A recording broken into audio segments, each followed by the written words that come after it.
Hello everybody and welcome to Farscape Rewatch episode number 22. As always, I'm Conway Hatson. Joining me is Red Nightmare.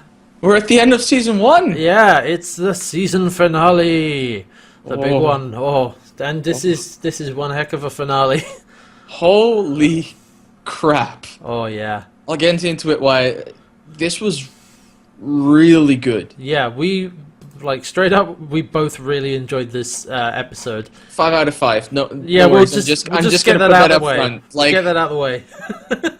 seriously, I if I could give a 6 out of 5, I might I actually had the same thought. It's Okay, let's get into the episode. Yeah, so just to recap, we're at the end of season 1. This is the last episode, following on from Bone to be Wild, which was more standalone, but it still has things carrying over because Moya is still in the asteroid field, being pursued by the command carrier with Krace and Scorpius on it, and they're trying to make their escape with the baby Leviathan and Moya. So we'll just dive right in, because there's a lot to talk about in this episode, so let's get in there. Expect a long one, people. Yeah, this might be a bit of an extra long episode, but that's okay. Season finale, you know. Yeah. So we start out with, actually, we start out with Rigel making his escape. Yes, because Rigel has grabbed a transport pod and is flying it directly to the command carrier. And everyone's trying to stop him, or... It's like, what the hell are you doing? Rigel, Why? Why? And Damn it, Rigel! Yes! That's 5. That's 5 now. Yes, we got there. Holy hell. Yeah, but this is one heck of a goddammit Rigel, because he makes his way to the command carrier, and he floats in on his chair to see Scorpius and Krace. Mm-hmm. And, well, what he does is he makes a deal. He simply says, look, you want the Leviathan, the baby, the defector Aaron's son, especially the human called Crichton. I want my freedom. Let's talk. And that's cut to titles bit there. It's like, Rigel, you dead backstabbing dickhead. He's selling everyone out for his freedom. Yeah. Oh, man. So, yeah, we're already off to a strong start, I feel.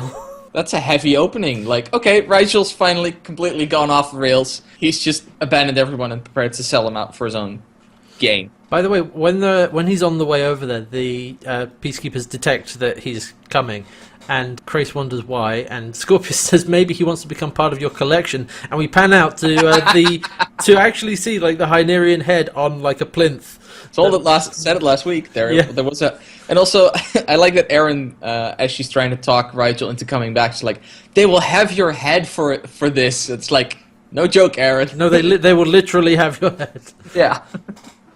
Listen, if you see Hynerian's head on the mantelpiece, then it's going to be fired at the end of the episode. I think that's how that works.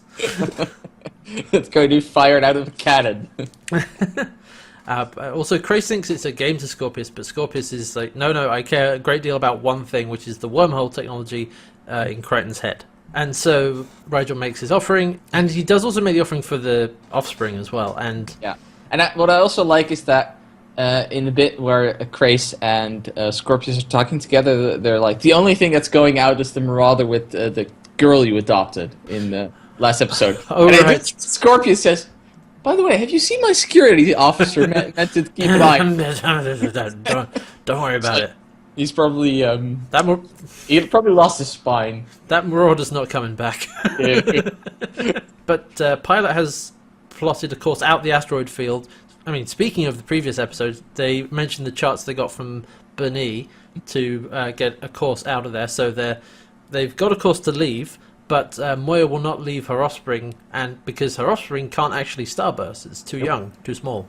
It also can't use its weaponry effectively until it's fully grown. It's like a pea shooter right now compared to the carrier. Yeah. As they start formulating a plan, I like that John's like, okay, let's think about it. Is there a possibility that Rigel is just trying to stall for time? And everybody just gives him an incredulous look like, seriously? Like, okay, fine, you're right. No, that stupid question. Don't know why I asked. Sorry for asking. Yeah. But John is telling Aaron and Dago, like, well, okay, well, we can't leave, but I'm not going to be taken alive by the peacekeepers. Again, I've been in the chair. I'm not going back to the chair. No. No. I'm not talking about suicide, but I'm talking about going out swinging. Yeah. Dargo and John are riling each other up a bit over that. It's like, yeah, I agree with you. And Aaron's like, oh, great. I'm so great to be in the presence of all this testosterone. Just keep walking. Well, because what I like about that is that she doesn't just, oh, you guys are being so, like, testosterone fueled and walk off. What she actually does is she goes away from them because she then starts formulating, no, let's keep things a logical plan, like a battle plan. Something that might actually work, yeah. So she's like, okay, no, you're just testosterone fueled dudes right now. We need a well thought out plan that will actually work. Exactly. So John's like, well, what happens if we pretend to dock at the command carrier, but then at the last second we ram it into the bridge? And Aaron says it won't cripple their operations, that won't do much. But what if we stick a load of explosives in it, says Crichton. Yeah, let's do that. It's like, that might work. Yeah, sure, I guess. And so we then come back to, we have Rigel is on the command carrier. He's having a nice meal. Yeah, he's on his third meal, because his third stomach. I like the line he says, like, well, that's the problem. Once the third stomach is full, the first one's empty. So he has to go back round again.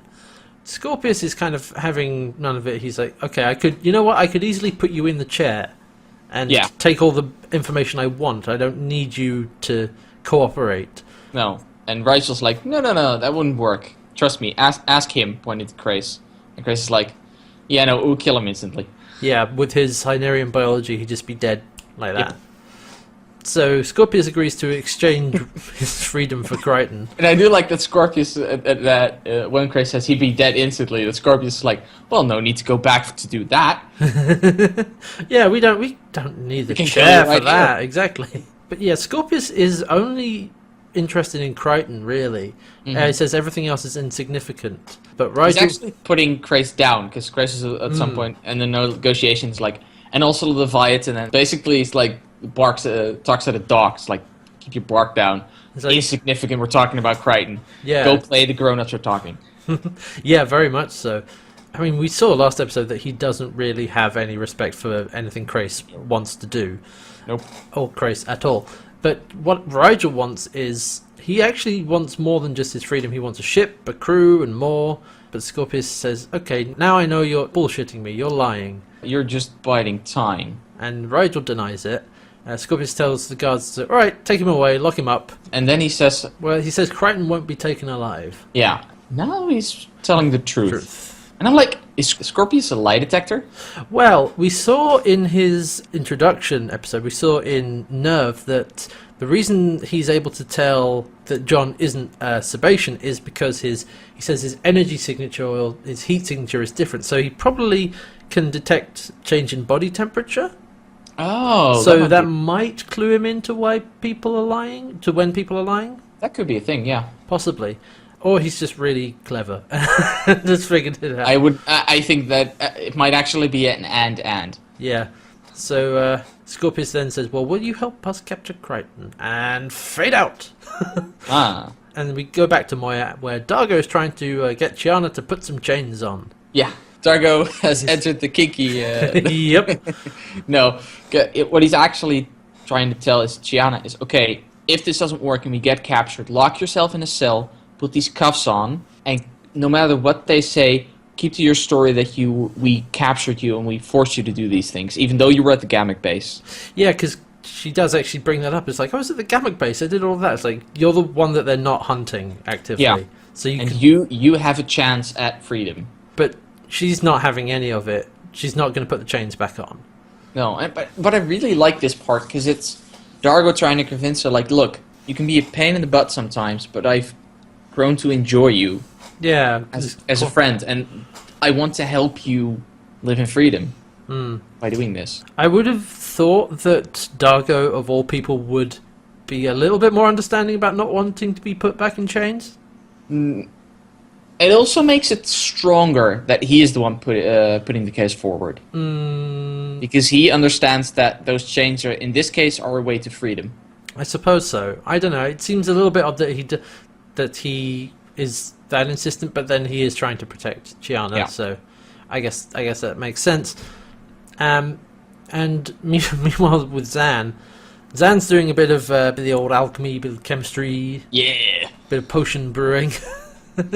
She's making some explosives that they only become. It's a substance that only becomes explosive when they add something else, which is material basically they scrape from the floor of Moya. It's like shavings.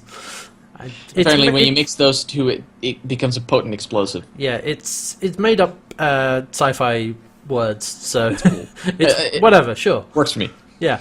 And she's having a conversation with John, which I feel is indicative of not only this episode but the entire series. In that they've grown to rely on each other. They've basically become a family, as they explicitly say.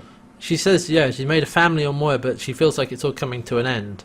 Yes. But John does reply, like, for what it's worth, she is family. Yeah.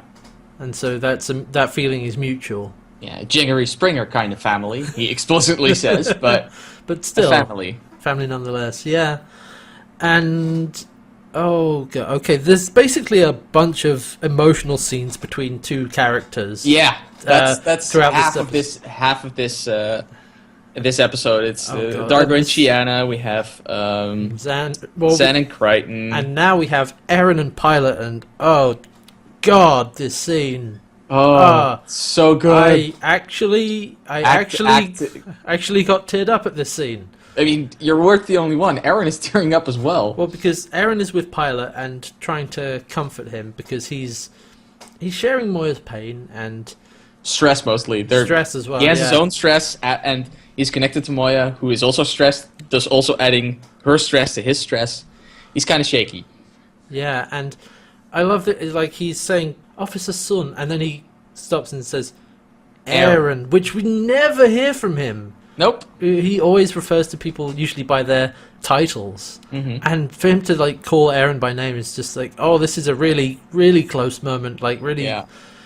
He finally feels close enough to use her first name. Yeah, and he says, you don't have to stay here with us. Your Prowler's still on board. You can leave and not be captured. But she tells him that she's not going anywhere. No, very emotional. But yeah, she's choosing to stay. And they're both really selling the hell out of this. The acting from Claudia Black is really good. But okay, for the last time in this series, I'm going to talk about how freaking insane Pilot is as a puppet, because you feel that sadness from his puppet face. It's so well done. And the fact that it's a puppet means that Claudia Black can actually touch him and touch his face at some point when talking about freedom and stuff like that. Yeah, but like his different expressions, because we have close-ups on his face, you can see him, you can see the sadness in his eyes.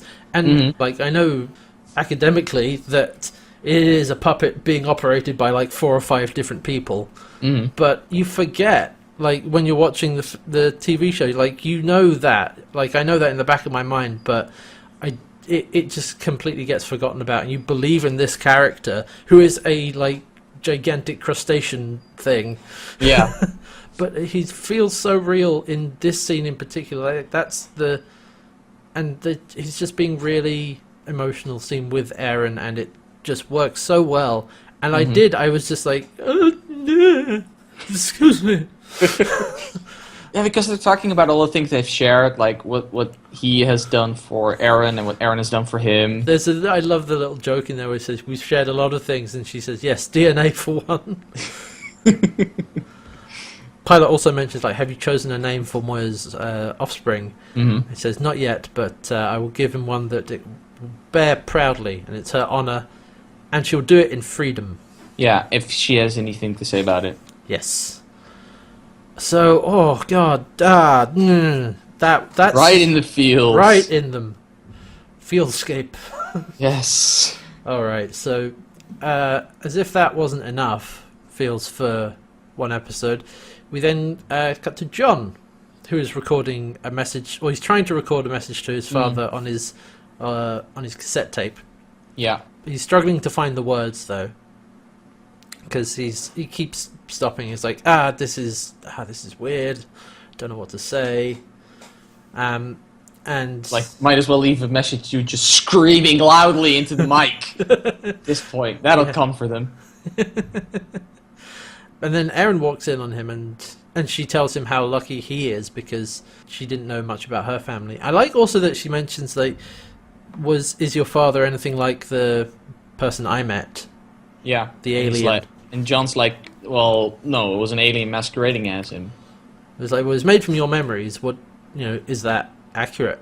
Well, it's an idealized version, but yeah, pretty accurate. And I like how Aaron starts talking about her family. And it's like, when I was a child, there was a battle-hardened warrior standing above my crib, scars and everything, and talked to me. Your father? No, my mother. Because, she actually points out that, she doesn't know, she knows little about her mother and then even less about her father, but she was deliberately and naturally conceived. She wasn't, she actually mentioned she wasn't like a genetic birth to fill up the ranks, which is apparently something peacekeepers do, or she wasn't a conscripted orphan. No, she was actually love between two peacekeepers. Yeah, which... That's what created her life. Which, nice little detail about Aaron. So, after these emotional scenes, we cut back to the command carrier with Rygel having a bath. Yes! And apparently farting out of his navel for some reason. I didn't get that really one either. It's like... well, as the scene opens, he's just lying on his back and there's just a small gush of air coming out and like... Where did that come from? He was face up. What? But he's lying in sort of a bath that looks to be like, I guess, dry ice or something. That's actually, and you were right, that was actually it's in Krasis' chambers. That's the thing that came up that Scorpius threw him in last episode. You were exactly right. That was a bath. That wasn't something I remembered, but I was just like, maybe subconsciously, but yes, I knew it. Nice. But Krasis walks in on Rygel having a bath, and says, must discuss Rygel's future. Right before Krasis comes in, Rygel realizes that there are a bunch of Hynerian heads around. Oh, yeah. He looks around. Don't know how he didn't figure that out sooner, but... He probably wasn't paying attention. Paying more attention to his food or something. That sounds like Rygel. Yeah, there's at least 3 or 4 of the heads different... Yes. And he's like, I may have made a mistake. But, Krasis comes in and says, we have to talk about your future, because Scorpius has actually ordered his execution. The opening to this is great. Krasis comes in, it's like, we need to talk. And at that point, Rygel points out, like, you didn't decide anything around here. It's clear that Scorpius has you by your Mevox. And then Krasis is like, let me make a case of my my position in the negotiations. And then he just shoves Rygel's head on the water. Which, interestingly, doesn't really work because he's an amphibious creature. Oh, right. Oh, yeah. That's which also not explains effective. why when Rygel comes up, he immediately says, you're insane. He doesn't even need to come up for air, because of course, he's an half-aquatic creature. Right, yeah. Oh, yeah. I like that. You dumbass, Krasis. Come on, you should know this. Yeah, you know enough about his physiology. But yeah, he points out that, did you really expect to strike a bargain with Scorpius, who he describes as a Scarran half-breed? Yeah. Yeah. So now we know what the other half of Scorpius is. Apparently there is a second half. He could have been full Scarran, I would have believed it. Exactly. We don't know what the Scarrans look like at this point. So the implication is that he's half Sebacean, half Scarran. Yeah. So there we go. Now we can put another side to his biology. Mm-hmm. Which, file that one under... we'll look at that later. Future seasons. But Rygel is asking, well, why are you telling me this? Why are you telling me that I'm going to be executed? He says, well, I'm in a similar situation because I don't have a future beyond being court-martialed, found guilty, and then executed. Yeah. So I want the same thing you want, which is to survive. And then we cut to... Oh, God. Back to Moya, where the crew is standing at the entrance of the hangar bay, and they're like, that must be a trap. They would never let him free, because apparently the transport pod with Rygel on board came back. Yeah. They're like, no, there must be something going on here. There's no way they would have let him free. And they say, well, he wasn't followed, but they go to the hangar bay doors. Yeah, like you said, they're all pointing weapons at it. Clearly. And then the doors open, and in comes Rygel, says, don't shoot. And everyone's like, get off your chair, face on the floor, now. Rygel's like, no, otherwise I can't see the look on your face for what's about to happen next. And also, please don't shoot. what's about to happen next. Yeah, he's like, okay, what you're gonna see is gonna be, probably gonna want to shoot it, but please don't, because who enters next? But Krace. Yes, Krace just sawing us in behind Rigel, and I can see why Rigel didn't want to be face down, because the face on everybody is amazing. They're just so everybody's like, what?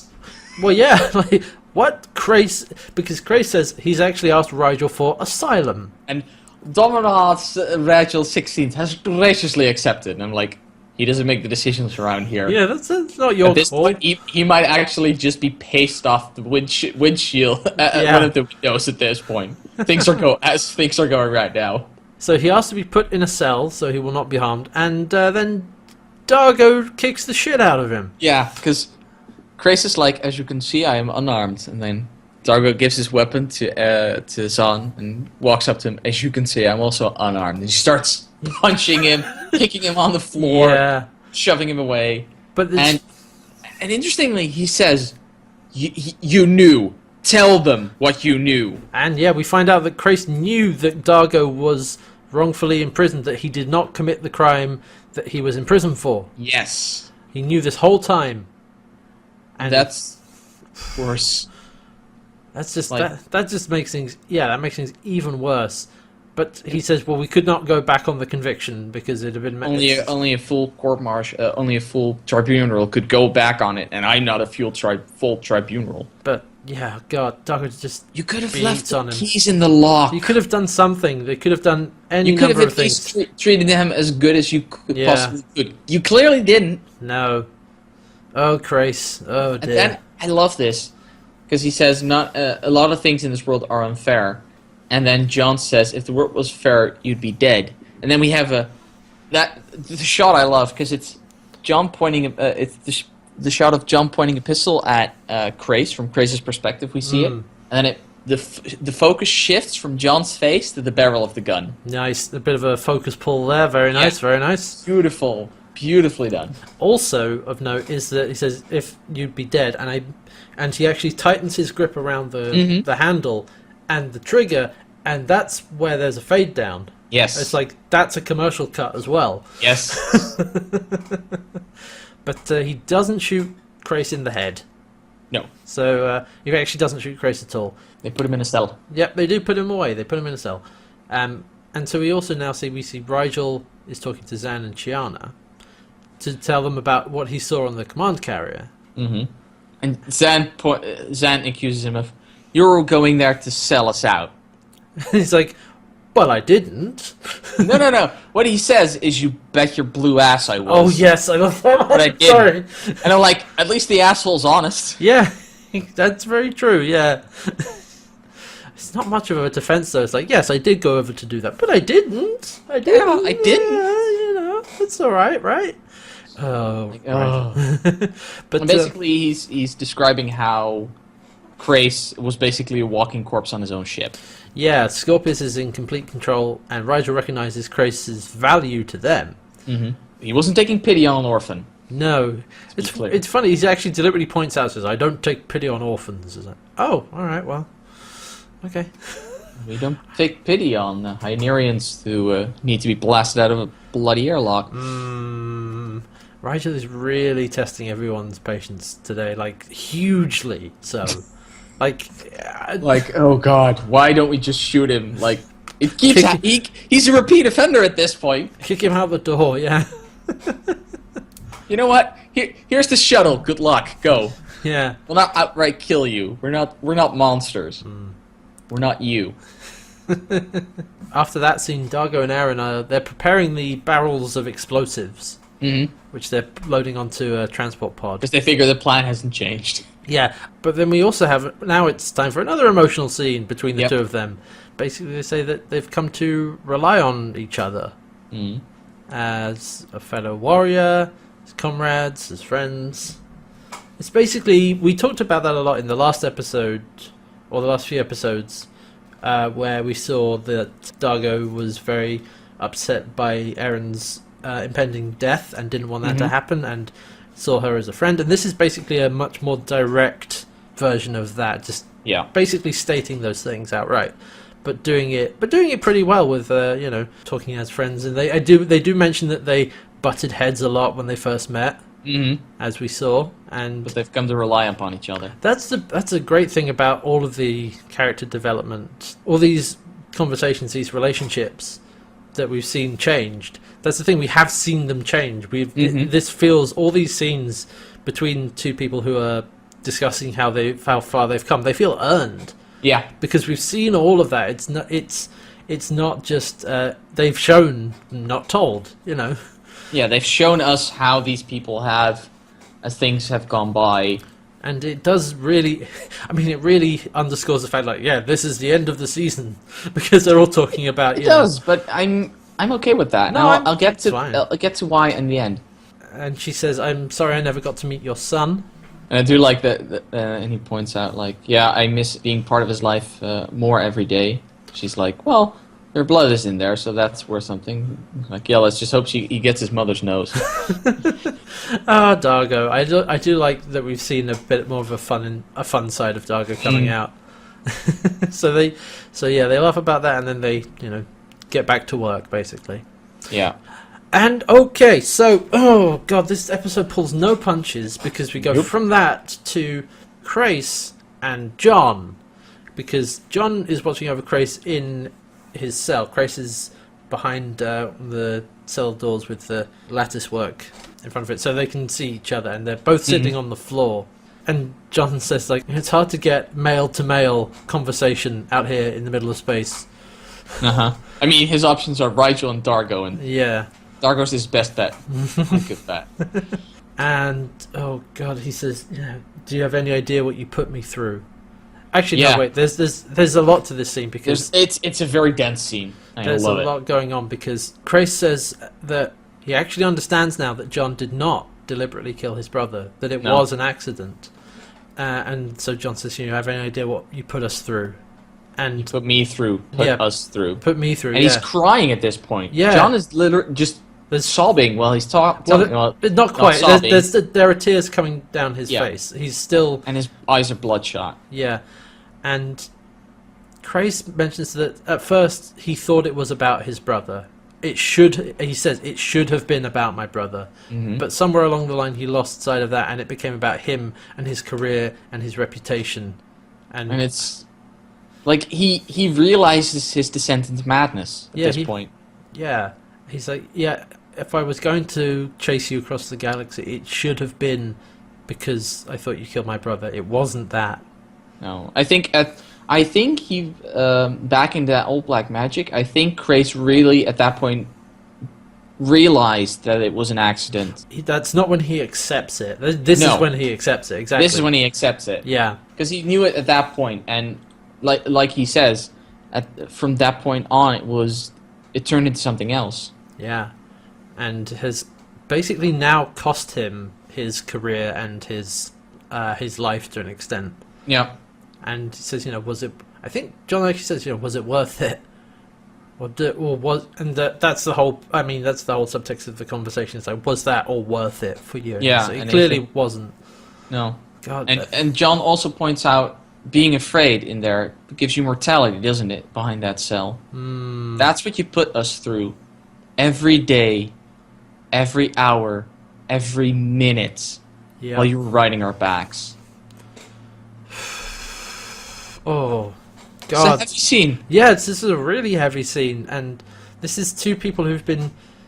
they've been chasing... Well, they've been at each other's throats. They've been enemies for the entire season, because it started all the way back in episode 1. That's what set this whole thing off, and they're kind of... I want to say they're not reconciling, of course, but they're at the end of that journey. The two of them have had an arc together as well, and it's ended with Crais realizing that he was basically wrong this whole time, and he's wasted away his career for nothing. Because he had ambitions far beyond his reach at that point. Maybe not his station, but definitely his reach. Well, also that he was blind. He was consumed by revenge, and that's it. At first, and it led to him trying to build himself up much more than he should have done. He lost sight of why he was doing it. Mm-hmm. God, it's just heavy scene after heavy scene. I can't take it. And again, the acting from Ben Browder and Lanny Tupu is really solid. It's just like, it's not over the top. They're not yelling at each other. They're actually very restrained. They're fairly quiet and just sort of normal talking volume, but you can feel the emotion in both their voices, and you've got the tear running down John's face, and Chris actually looks kind of rough because his hair is a bit all over the place, and he's just a bit despondent, and it works very well. Works wonders. Alright, so after this scene, Chris is talking to the crew. They're actually around trying to figure out what to do. They're trying to make a plan. Mm-hmm. And Chris is there sort of providing advice. Yeah, John convinced him to help. Yeah. Basically. He says Scorpius will attack as soon as they detect the transport pod. Yeah, because he'll see the weight, he'll see that it's moving slow, even though it doesn't at that point isn't a bomb yet until you inject the last component. Yeah. He'll see it moving very sluggishly and it moving slow because of the weight. Yeah, that plan's not going to work. No. But Dargo points out, well, there's one thing he values more than anything, which is his gammak base.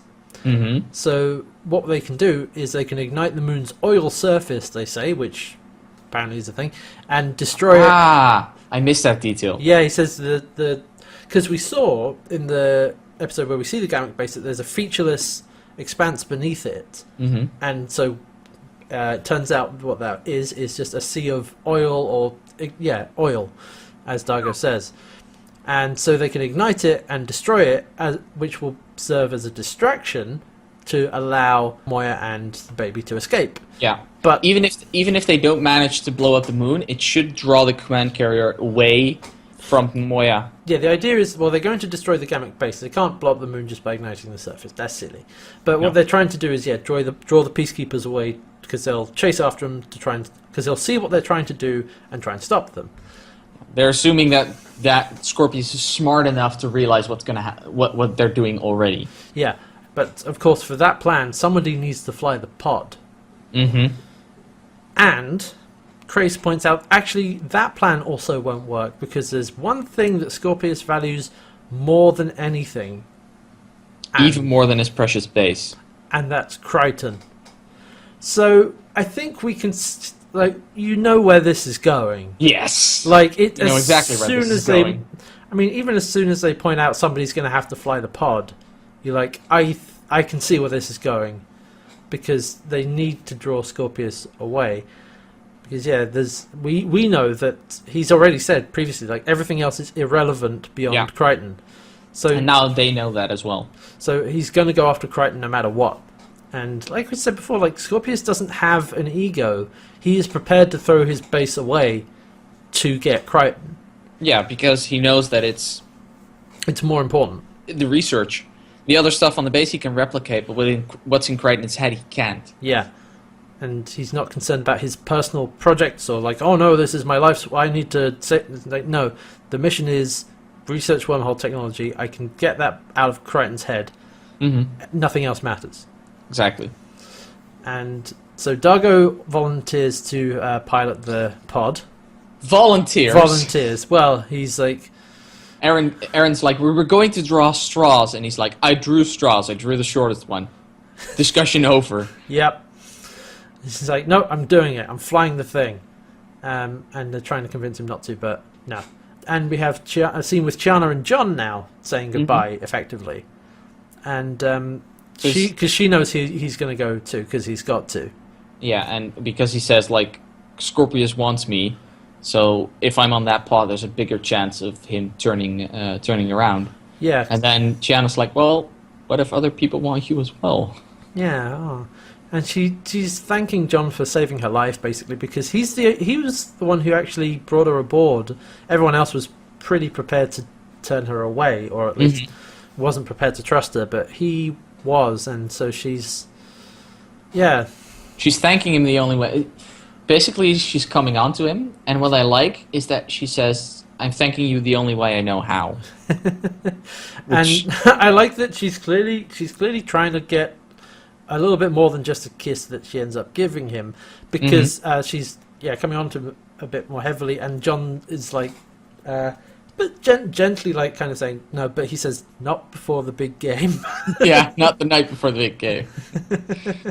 And they have a very brief kiss. Yeah, but John clearly backs away out of that. And he says, I love this as well. He's like, you saved my life. You know, how do I repay you? And he's like, pass it on, return the favor to someone else.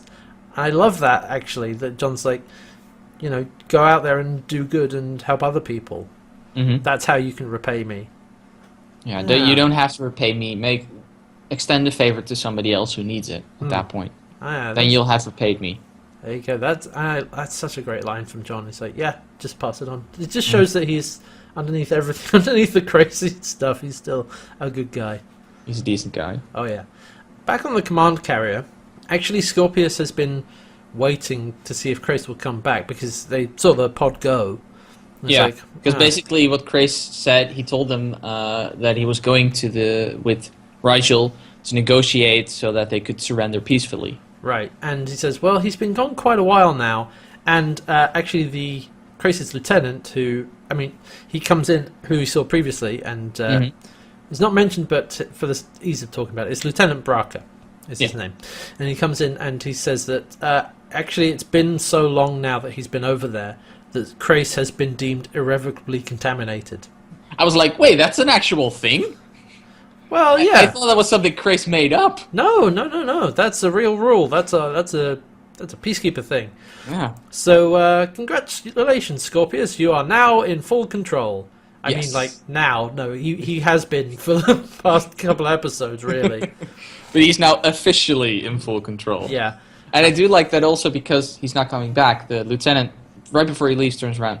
Sir, permission to talk freely. And I do like Scorpius saying, well, obviously, go ahead. Otherwise, I wouldn't have you around. Well, I think... Again, speaks to Scorpius's efficiency. It's weird because the line that he actually uses, Scorpius says, it's like, of course, if you weren't able to speak freely, you wouldn't be here. And that you can take that as like, I wouldn't have you here, you know, I have you here to be able to speak freely, but if you weren't able to speak freely, you would be working somewhere else. you would be...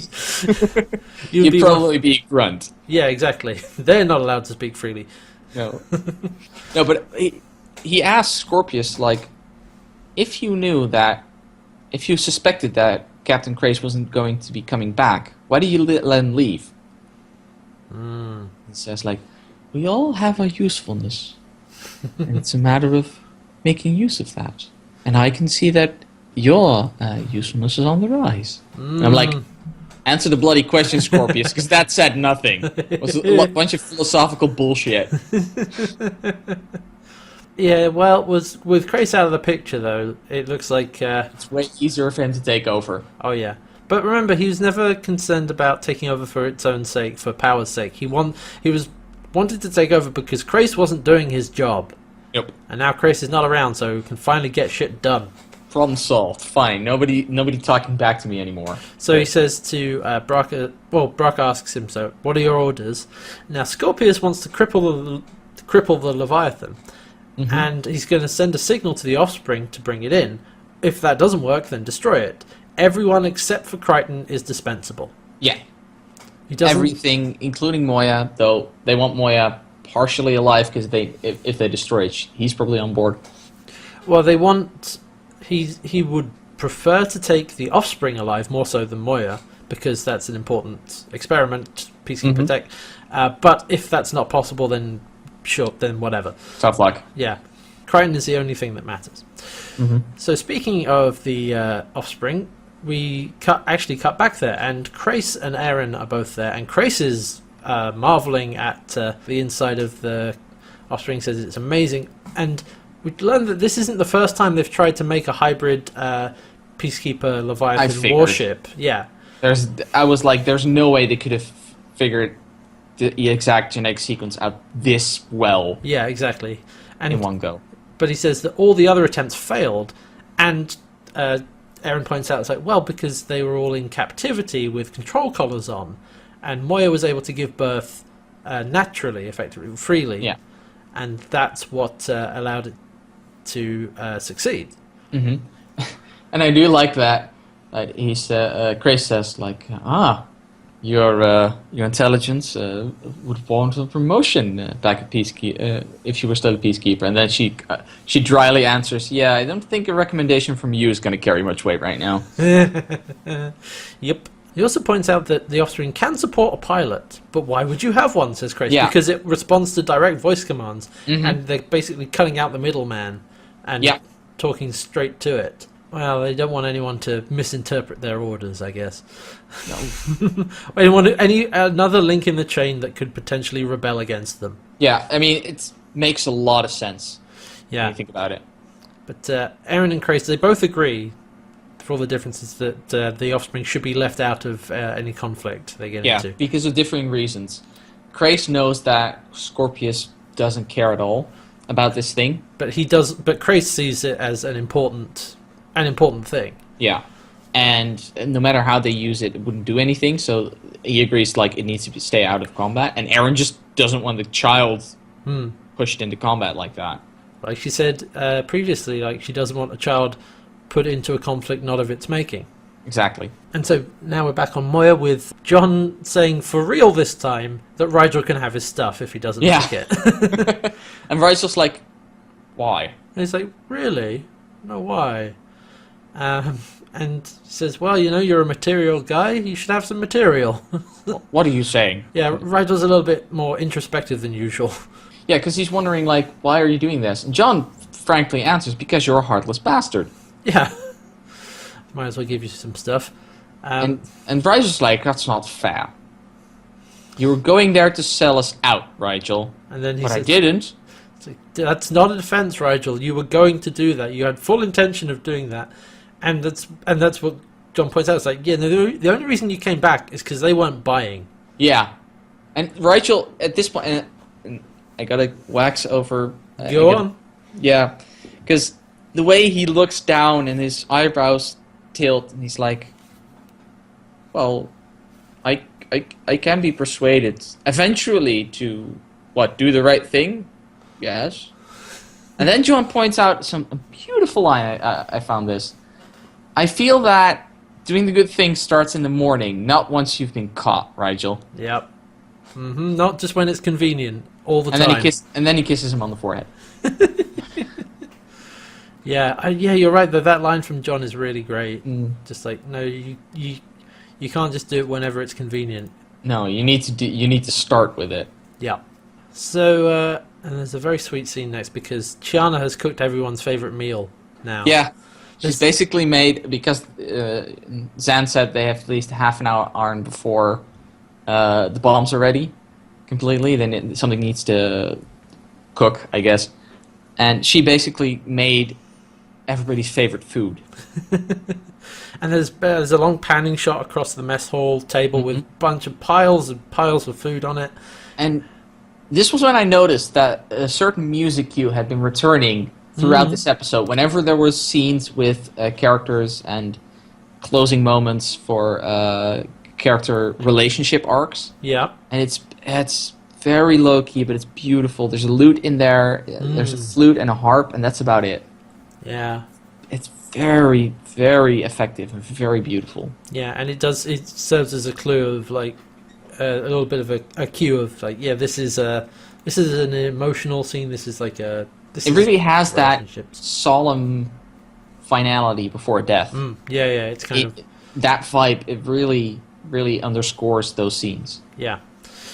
So they go in there to eat, and although Crichton isn't actually with them, he's off actually recording a final message to his father. Mm-hmm. And he says, he reckons his time has come, but he also there's the echo of from all the way back in the first episode where he says, "You once told me that man has to be his own type of hero." And I'm probably never getting home, so I'm not getting the parade. Don't think I'll have kids, so I can't be a hero to them. But you were right. I have found my own way of being a hero. And you did, and he reckons his time has come. He's not afraid, and you did good, Dad. And just, I love that specific callback to that line from episode 1. Like, all the way back, way, 21 episodes ago. Sitting across from him is the DRD from the first episode, who we broke an ice stack from. Oh, right, yeah, because we see the tape still on it. So that even visually, there's a very clear callback to that first episode. I love, like we said, when continuity starts happening, it's really great, because Farscape does hold on to a lot of things and use them. And in a way that isn't like, see, we have continuity. You know, he uses it in an effective way, in small things. Yeah, in small parts and parts that make sense, that work within the episode. It's not just shoehorned in there. It's like, hey, what's this thing holding up something from a previous episode? Oh, forget about that. Like that's the fan servicey way to do it. This actually is. There's actually a point to this. And so we now cut to Zan blessing John and Dargo, and for a brief second, it looks like they're getting married. Because they're standing across from each other. They're standing across from each other with Zan behind them, giving them a blessing. I'm like, and you may now kiss the bride. No, but actually, you can see it in Dargo's the way he stands, because he's clearly nervous. And as they are prepared to walk away, he whispers to John, "I hate this priest stuff." And then John responds, "Chicks dig it." Oh man. But now the time has come for them to say their goodbyes and get on the transport pod.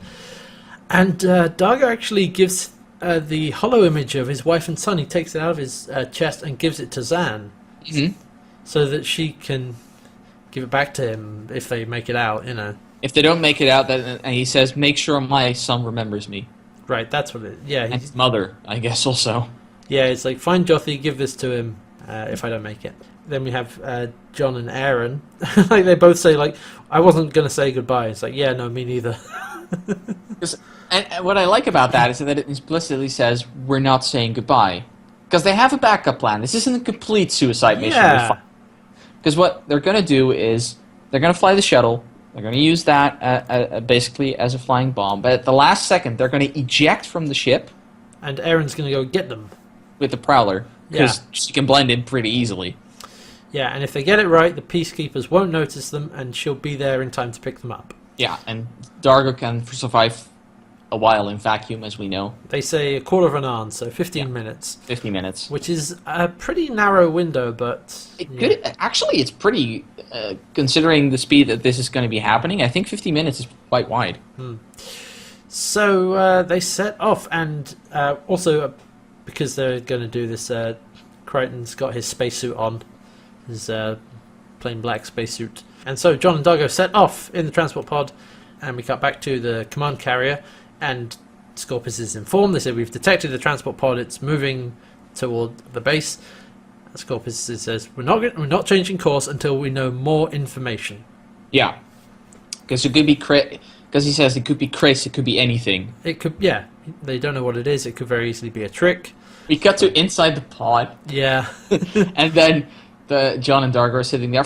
Also, one reason I'm like, couldn't John have done this himself? Did he need Dargo for this? I mean, two heads are better than one. True, and I think Dargo can fly that thing better than John. Like, yeah, that's true. We've only seen him try some piloting lessons. Yeah, and especially out of the asteroid fields, probably not something that he could do by himself. He'd probably splatter himself into the third asteroid or something. Yeah. It's like, well, crap. But and of course, they need John on there to get them to follow. Yes, so he needs to come along. And then they do like, how are you feeling?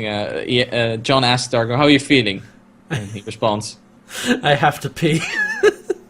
And they just laugh about that. That's the entire scene. I love that. It's so fucking simple. It's so silly, and I love it.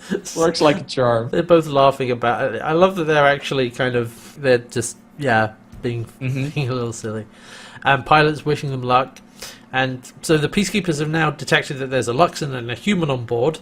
So, of course, Scorpius changes course, and he wants the prisoners alive. Gets that order out to his... order. And he also says, send a signal to the Gamic base. Tell them that they can expect an attack. Like, sir, there's nothing. Send a signal. Okay, Scorpius has already figured this one out. Yeah, exactly. And so they're on the way there, and John arms the explosives because they inject another compound into it and to make them actually explosive. And so he's doing that, and while Pilot is talking to Aaron, who's in her Prowler, that suddenly the Offspring's not responding to Moya. No. And so why not? What's going on? And she says to Pilot, try talking to it with its name. You've chosen a name. Yes, Talon. The same as my father's. Yeah, very nice. So which I like because from a certain angle, Talon actually looks like a Talon. Or it's Talon. Yeah, exactly. It's Talon. It's aggressive a little bit as well. Yeah, perfect name. And so now with the Peacekeepers, Bracca has revealed, okay, they've detected there are explosives on the pod. And then just immediately Scorpius is like, oh crap, I know what they're going to do. They're going to ignite the oil surface of the moon. The base will have to be evacuated. So they have to chase after Crichton. Yeah, and then Bracca asks, like, so we shoot him down? No, because then we risk the chance of not getting to the knowledge inside Johns' head, and he knew that. Yes. And I'm like, checkmate, Scorpius. You only have bad plans. Only bad decisions in this case. Yeah, they put him into a very difficult spot. And I like that there's that slight turn in his voice when he says that, and Crichton knew that. Yeah, his voice turns to his original... I guess his Scarran side. Yeah, and he actually, as he walks out of the room, you can hear him swearing in a different language. Yeah, it's like, oh, he's upset. He's not happy. Yeah, suck it, Scorpius. And so Dargo says, right, okay, time to go. And John's like, I love hanging with you, man. Yeah. That's actually what he says. It's not like, yeah. That's the line. That's exactly what he says. I love hanging with you, man. He gives Dargo his dad's good luck charm. And Dargo asks, does it work? Yeah, I'm still alive. At least for now. And he taps him on the chest. And he walks to the outer door. And I do like that Dargo respects this, actually, because he gives the good luck charm a kiss and wraps it around squarely in his hand. Yep. So Aaron's following behind them. And so they exit the pod. And they're drifting in space above the moon. Johnson's in his suit, completely locked up. Dargo can hold his breath for a while. Yeah. And so Aaron is coming to get them, and they're like, wait, no, I think we screwed up. It hasn't. And then the entire surface just ignites and hits on fire. Like, holy hell, what a bang. It said that it's an oily surface, because I was surprised how much destruction that did. Like, the entire moon is on fire at some point. Like, nothing you can see of the moon is not scorching. Yeah, it just spreads around the whole thing. And so we've got this. There's actually a pretty great shot of John and Dargo holding onto each other, floating in space against this backdrop of a burning moon. It's really cool. In some ways. Well, sort of. It looks really cool.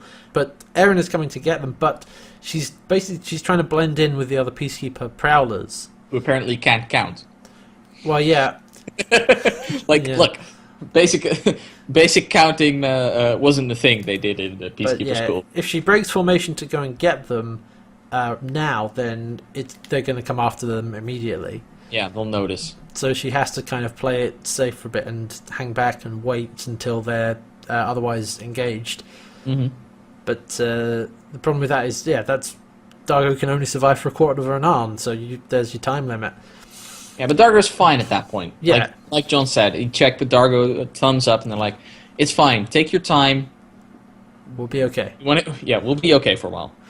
But the twists aren't over yet, because back with Moya and Talon, Krace has got on board Talon. Yes, and Talon is basically breaking formation with Moya. Yeah, and is flying back with Krace into the asteroid field, and the command carrier is moving in on Moya. But nobody wants to leave the others. They're not going to leave everyone behind, including Rigel. Not even Rigel's going to do that. Yeah. And Moya is refusing to starburst out of there without Talon. It was basically disappeared at this point. Yeah. I like that Aaron is trying to talk Krace down. Like, you can't do this. You cannot take a child from its mother. And Krace counters with, that's what happened to me, and that's what happened to you. I'm like, that doesn't make it right, you asshole. No, like, you don't have to do this, man. Be better than that. But no, he's taking Talon and making his escape, basically. Yeah, because I was wondering why the hell would he be safe in the asteroid fields? Because Talon is still very small. Yeah, exactly. He can hide in places where Moya and the command carrier just can't get to them. Mm-hmm. But in order for anyone to make it out of there, if Moya doesn't starburst, everyone on there will be captured. Yeah. So they're not prepared to leave everyone else behind. John's not prepared to let them get captured just to get him and Dargo and Eren. So he's on the comms with Pilot, and he says to Pilot, okay, can you patch me through to Moya, directly to Moya? Which he does, and so he basically makes a case to Moya. He says, first of all, he's like thanking her for taking them in and taking care of them. Mm-hmm. And we actually see shots of, basically it's John's floating in space, but it's overlaid on shots through the corridor of Moya. Mm-hmm. And he's saying that, her only chance to rescue her son right now is for her to leave, is her to save herself first. Yeah, she needs to be alive to be able to save her son, so she needs to starburst right now. Yeah, and, thanks for everything, but, you need to, if you want to save your son, you I like go. that. And thank you for everything is the last thing he says in that speech. Yes. Moya. And then it's like 15 seconds until the Peacekeepers are within range, and then Moya starts starbursting. Yeah. And so... leaving behind Eren, Dargo, and John. Yep. And, Moya starbursts away, and then Dargo actually falls unconscious. And Eren is not able to reach them yet. John and Dargo are floating in space. As this is happening, we see Dargo's hand open and the good luck charm falling out of it. The two of them are floating in space. Eren can't get to them. Moya's gone. Talon's disappeared with Krace. Mm-hmm. And that's the end of the episode. That's the end of the season! Season 1, everybody! Like, cliffhanger much? You sons of bitches. They had better... Oh. Please tell me in the trivia that they, at this point, knew they were getting a second season, because that would have been cruel. I hope so. That would have been incredibly cruel if they did. If that had been a season... If they'd only got one season, yeah. That would have been horrible. No, I can't. I don't see any info on that. So, I mean, we can't find it. We're assuming it, because otherwise they're monsters. Yeah, so... God, what a way to end that! I'm glad this is a rewatch podcast, and we can just we can just very quickly go like, all right, beginning of season 2. We don't have to wait. Can you imagine having to wait months? Oh, maybe even a year before they continue again? Like, holy balls! Actually, the Family Ties was aired on. We'll go by US. It was aired on the 28th of January in the year 2000. Mm-hmm. The first episode of season 2 was aired on the 17th of March in the year 2000. So that's 3 months. That's not that bad. That's not too bad. You UK people got lucky. We got lucky because we had it in June the 5th was when it was broadcast in the UK, Family Ties, and then June 12th was so the week after. Season 2. So yeah, we actually got it just lucky like bastards. Boom straight away. So, which is great because that's one hell of a cliffhanger. Ah! Oh yeah, and but what I do like, despite that being a cliffhanger, a lot of the arcs were closed off in this episode, so that it does feel like an ending to the first season. Oh, like the whole build up to the end sequence of the go rush the Gamma base and all that. It's very clearly this is a finale because here's everyone effectively saying goodbye to each other and looking back over how far they've come together, like very deliberately. With you had the scenes with Pilot and Eren and Dargo, John and Chiana, John and Zan, like a variety of those scenes to show like, yeah, this is the end of the first season. Everyone's come really far together. They're a family now, but they're not out of the woods yet. No. Like we said right at the start, we like 5 out of 5. Like that's 5 out of 5. That's like, not a discussion. That's high bar. Done. Like done. Done. Okay. Now I'd like to talk about this episode in context to the season. Go on. Because this episode does something that I recently read about. I'm reading a book about Film Critic Hulk, about screenwriting, and this episode does the perfect thing for an ending. Because the ending is the conceit. Your series has a conceit, and you want the ending, or movie, you want the ending to hammer that home. Right. What's the conceit of Farscape? Family, right. Family is family. I was looking. That's why I had the one of the season 1 episode list open, because it's laced through the entire season. Yeah. The first one, John's major. Let's go with the characters first. John's biggest motivation, his father. Yep. He leaves messages to them. His ties are with family. Erin, her ties were broken with her family. Yeah. In the way that she's no longer a peacekeeper. Right. Yep. Okay. Dargo. Oh yeah. His connection to Dargo very clearly. Yeah, very clearly with his very on the nose son with his son and his deceased wife. Yeah. Rigel disposed by his own brother. Mm. Again, family. Yep. Chiana less so, though I do get a feeling that she found a family in them, just as Zan did. Well, the thing with Chiana was that it's a little bit less direct of like her mother and father and all that. None of that. It's her place among the Nabari is very much like the rebellious teenager who she's breaking with her family. Breaks away deliberately and finds a new one who accepts her for who she is. Yeah. Zan is the only one who I can't find a very clear family link for her origins. Well, we saw that she had to ostracize herself from her family because she committed that act of murder and had to find herself again. Yeah, I think Zan is the flimsiest tie to family, which is fine. It's fine to have one exception to the rule. Hang on though. Zan's role is Team Mom. She's the mother. I wasn't even getting into the family roles yet, because Zan is very clearly the mother to this family. Yep. Trying to keep everybody together, trying to nurse everybody back to health, being a helping hand to pretty much anybody who wants it. Yep. Rigel's the annoying uncle you put up with. The creepy pervert uncle. Yep. Totally. Erin's the cool sister. Yep. Dargo's the angry brother. Dargo's sort of somewhere between angry... Well, yeah, he's like the older brother who is... got that angry brotherly aspect with some, but also is trying to be a bit of a dad at times. Yeah, but I feel John feels that role better. Because he also is trying to keep everybody together and being like, stop fighting, work together. Yeah, that's very true, actually. Chiana's the rebellious teenager. And you can play small in that spectrum. Yeah. And also, if we start looking at episodes, how many episodes are directly tied to family? Premiere setting up the family is fine. Yeah, that's set Exodus from Genesis. The main plot is a mother protecting her young. Right, the space bugs. Yeah. Back to the Future, you could say that the Ilonics are in some way family of the Luxons, because they do say that they were genetic cousins. Genetic cousins. That's the word. Again, family. Well, in that episode, the theme is like Dargo finding a bit more of a sense of family, because it's still early on, and he hasn't bonded with the crew of Moya that well, and so he meets the Ilonics and feels more of a connection to them. Exactly. Thank God it's Friday again. It has a little bit in the father and the daughter. Yep. That dynamic. It's not as strong in that one. PK Tech Girl is very clearly Erin's. It's about Erin's break from her family. Exactly. Of the Peacekeepers. In yeah. A very, very clear way. That old black magic. Black magic. Yeah, like Krasis and his dad. I forgot. Krasis also very clearly, his entire motivation is based on family. His brother. I mean, very directly, yeah. His brother is killed, and it's probably the one that's most on the nose with it. Well, yeah, and as we see in that old black magic, we see like why he cares so much for his brother, because he was supposed to protect him and taken away from his family. Yeah. DNA scientist. It's a little bit in there in the genetic connection between Pilot and Erin. It's not that strong. No. They've got a secret. Big time. Like baby.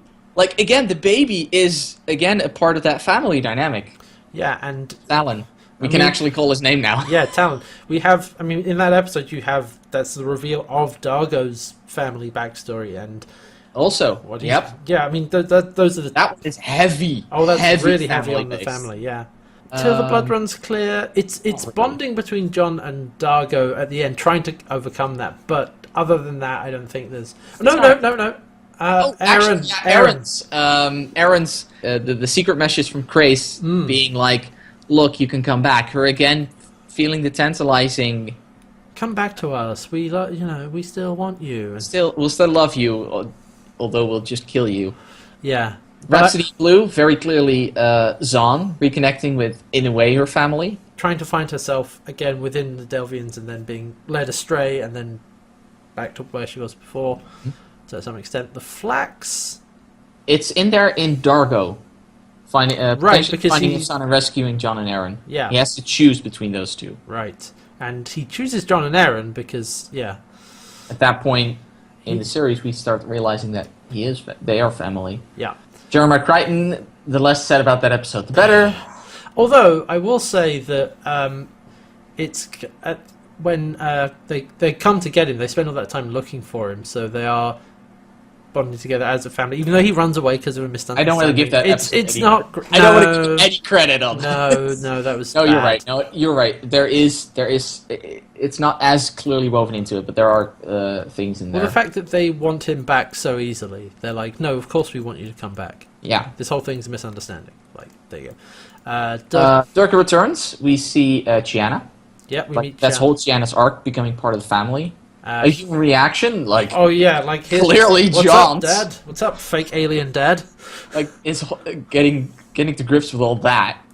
Through the looking glass. The end shot. Oh, of course. Them all sitting on Pilot's den. I do love that shot so much. Like, and that the fact that them all together. Also the fact that Moya wants to keep everybody together, and that's why they get into that predicament in the first place. Yeah. Because we're talking about leaving her. And Moya wants to prove that she still take care of them. A Bug's Life, a little bit of Aaron. I don't feel that it's that strong. There's a few scenes of Aaron in there. Again, what is with that temptation back to her old family that she can't actually go back to, but it is brought up a little bit. So then we have Nerve. Well, that's where we start the whole final sequence, which baby getting born, stuff like that, and that's basically starts into this part. Bone to be Wild. I forgot the alien's name, but she ate family. Malie. Yeah, she ate everyone's family. Yeah, like, that's dark. So again, family. It's the entire theme of at least the first season. I'm not sure how it goes in the next few seasons, but the entire theme of season 1 is laced with it. Yeah, and that's why. I mean, it's called Family Ties, the final episode, and there's a lot of family. At some point, Zan literally says, "You've become family to me." Yeah, I'd rather have them put it out there so clearly than have an ending that just fizzles. Yeah, and like you said, that's what you want to do. Is you want to reinforce the what's your theme? Theme at the end, yeah. And a lot of people in entertainment are like, it doesn't have to have a theme. It doesn't have to have a message. It doesn't have to, but it helps. Everything gets so much stronger if you have one. Yeah, you can do a lot with a good theme. And it allows you to, whenever you're in doubt, whenever you're like, okay, what kind of story you want to tell, what happens next, you can go back to that. You can take your theme and figure out, okay, given my theme, how do I do it? Mm-hmm. And the other thing, I mentioned earlier, is that all of those connections, all those bonds, because of everything we just mentioned, it's all strung throughout the whole season. So at the end, it feels natural that they come together as a family. Like, it works. It doesn't feel forced. It actually feels earned. Yep. And that's the strength of doing growth over time and tying everything into everything else, keeping continuity, keeping track of what everyone's relationships are, not just doing here's one episode, here's another episode, here's another episode. It's like this whole thing works together, and it's the sort of thing where any amount of change, gradual change over time, it's only when you stop and then you look back and you realize how much things have changed. Yeah. And it's the same with this. It's like we've been watching the episodes, and now at the end, everything, it all feels natural, it all feels great. And then if you go back and look at the first episode, it's like these people do not get on. This is different. Dargo doesn't like anybody. They don't trust anyone. Rigel's not to be trusted, which, to be fair, he still isn't. Still isn't. 22 episodes in, he's still not to be trusted. But then you think, oh god, no, they have come all this way, and the reason you don't notice is because it happens over time, and isn't just suddenly they're all friends now. No. And this first season has been, with a couple of exceptions, or one large exception, Jeremiah Crichton, has been really strong. Has been really, really good. A few things that we've given out some threes for episodes. You know, there's been average episodes, but there've been really great episodes, and this is a really strong finish. Yep. And I really love this episode because it's dense, but it's propulsive. It's every scene follows onto the next one very logically, and like I said, it ties everything together. It's like it takes the conceit of the first season, family is what we can make of it in some ways, or just family in general, and just hammers it home. Yeah, heavily. And it's left things. Obviously, it's left things, you know, left threads for season 2 because, you know, we need to resolve what happens here. We need to resolve the crisis. The crisis. The other thing it's done is we've now. I mean, Crais has gone off with Talon, but he's accepted that chasing John is just destructive to him. So he's making his own way off. So he seems to be stepped back as a villain to be replaced by Scorpius. Yeah, and he's turning into something of a wild card, I expect. Yeah, something like that. But Scorpius has been in a total of 4 episodes now, but he's already being set up as a very effective villain, a very intellectual and an intellectual, scary, calculating villain. And one of my favorite things about Scorpius is that he's a very big comparison to Crais. He has no ego. This whole thing, the whole thing that Crais has been doing is about his ego. That's basically what he admits. Like, it should have been about his brother. It should have been for justice. It wasn't. It was about my ego and getting my reputation up. Scorpius only cares about getting wormhole technology. He will get rid of the base. He will throw away all the other prisoners. He doesn't care about anything apart from he only cares about the mission. Yeah, only cares about the mission because of the mission. And he doesn't have an ego about his accomplishments, because the reason he wants to take over control from Crais is not for power's sake. It's because Crais isn't doing his job.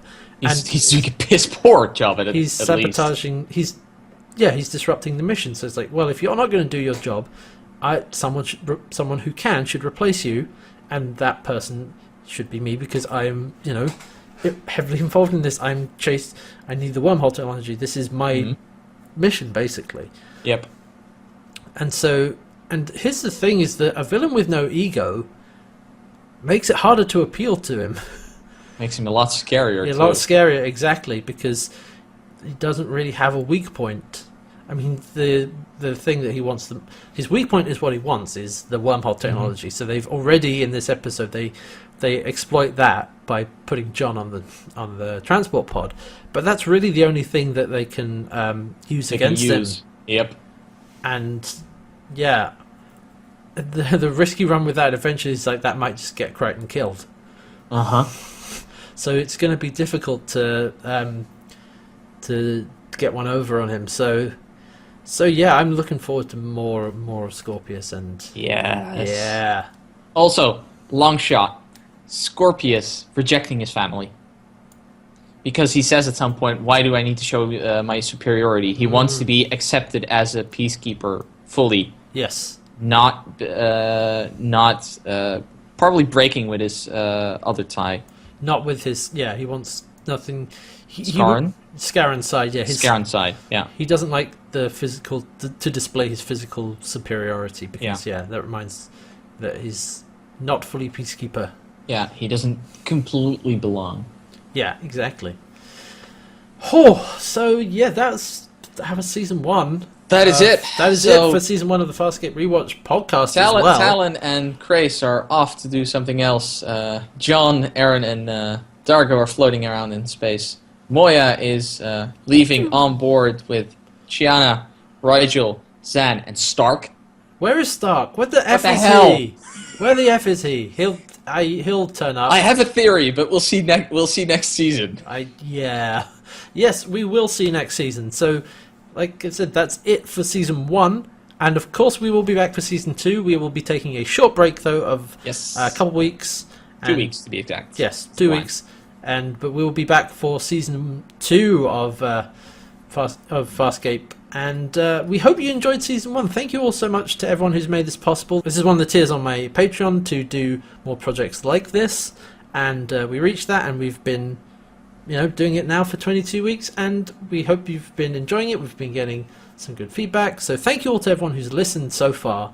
And thank you very much for letting me do this, because no problem. It's been a lot of fun. It's been a ton of fun. And we basically thought, hey, why don't we do this? And I think it's turned out pretty well. And I agree. I'm looking forward to Season 2. I'm looking forward to things getting even crazier. Mm-hmm. And like I said, we'll be back in 2 weeks for the first episode of Season 2. But before then, we will be doing a special thing for you. We will be doing, as part of, if you're unaware, there is another podcast which I am a part of, which currently lives on my Twitch channel, twitch.tv/Can'tWearHats, of course, and that is the Culture Clash podcast that I do with HP Braincase and Lammo, where we talk about movie, films, all that kind of stuff, and games and nerd culture. But what we will be doing is on Sunday, the 24th of January at 8 p.m. UK time, 8 p.m. GMT, that will be the regular episode of Culture Clash, but me and Red will both be on there, and we will be doing a discussion afterwards at the in the second half of the show about how we felt about the whole first season, and just a bit more of a wrap up. And it'll be a live thing. There will be a recorded version that goes up, but we'll just be wrapping up our thoughts about the first season and recording the Fastgate Rewatch as a project as well. And also because Twitch has chat, you will be able to interact with us directly at that point. Yeah, come hang out. So it'll be live. It'll be a lot of fun. Please do actually come, because I'm very interested. Not only what you think of the podcast, but also what you thought yourself about the first season of Farscape. Yeah, if you've watched it or just experiencing it with us to get along the way. Yeah, we'd love to have a bit of maybe some kind of Q&A, some feedback, that kind of thing. That would be great. And that would be the 24th, 8 p.m. on twitch.tv/Can'tWearHats. That's 8 p.m. GMT. So there you go. So look forward to that. That would be basically the Sunday after this goes up. So you've got a few days, and then look forward to that.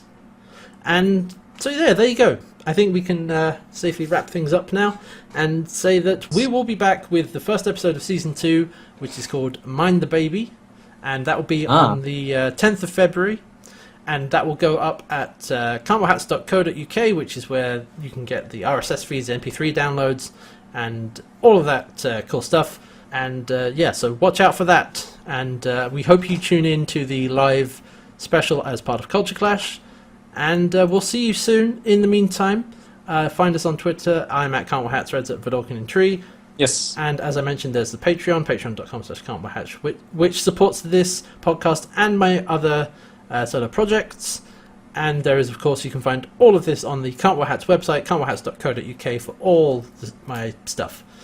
So there you go. And we will see you soon. It's been a ton of fun. We hope to have you back for Season 2. And but that's it for Season 1. And so until next time, goodbye. Goodbye. Until 2 weeks. Woo! Moya, listen to me. We know how much you care about your baby.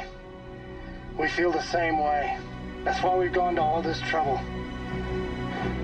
It's not just to save ourselves, but to save you and him. Your only chance of rescuing him is to save yourself first. Moya, thanks for everything. Now do what you have to do. Prepare for starburst, people. Goodbye.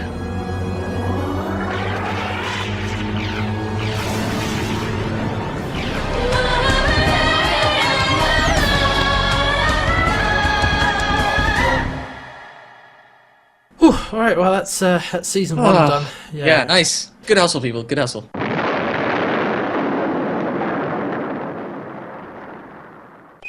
Oh, great. Now we're floating in space. We're stuck here for 2 whole weeks, aren't we? Yeah, I forgot to mention that when the podcast ended, we'd just get ejected. Okay, fine.